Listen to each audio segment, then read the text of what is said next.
Bonjour, je me présente Yannick Seyer, ex-étudiant de la faculté de Cochin-Port-Royal.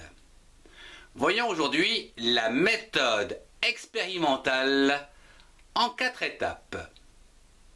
Si quelque chose vous paraît étrange, vous allez l'observer. Et ceci avec l'intention d'en découvrir la cause en comparant avec une situation dite normale, non bizarre. À partir de cet instant, vous allez échafauder une hypothèse dont vous devrez chercher la vérification en utilisant une expérimentation. Le raisonnement constitue une méthode dite expérimentale, car l'expérience est le contrôle de l'exactitude du raisonnement dans la recherche des causes ou de la vérité.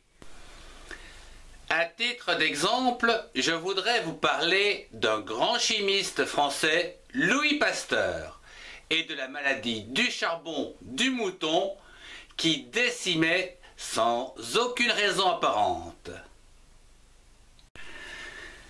Voyons brièvement la démarche de Louis Pasteur. La première étape consiste en une observation. Y a-t-il quelque chose de bizarre, d'étrange? Peut-être le sang. Ici, on recherche des indices et on va prélever une goutte de sang. La deuxième étape va consister à faire une comparaison. En effet, nous avons un sang suspect et nous allons le comparer avec du sang dit de référence, c'est-à-dire du sang sain. Ici, nous allons isoler l'intrus qui représente ici l'hypothèse de la cause de décès des moutons. Donc, nous aurons à comparer une goutte de sang normal, que je vais appeler N, et puis ici l'échantillon qui nous sont suspects. Voilà en gros ce qu'on voit au microscope. On voit des bâtons. Donc on va isoler ces bâtons. Donc c'est notre hypothèse de cause de décès. La troisième étape est dite expérimentale. Elle tend à prouver que l'hypothèse est vraie ou fausse.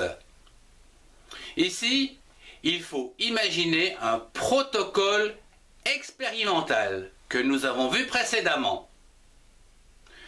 La première chose que nous avons fait, c'est isoler l'intrus, puis l'injecter sur un individu ou un animal corps sain et observer à présent et interpréter le résultat.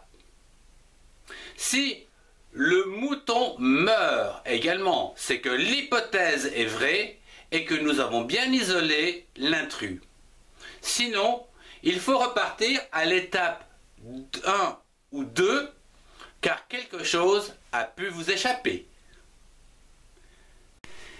Je vous remercie de votre attention. Vous pouvez me retrouver avec les cours et des QCM sur mon site de soutien scolaire. Au revoir et à très bientôt pour un prochain cours.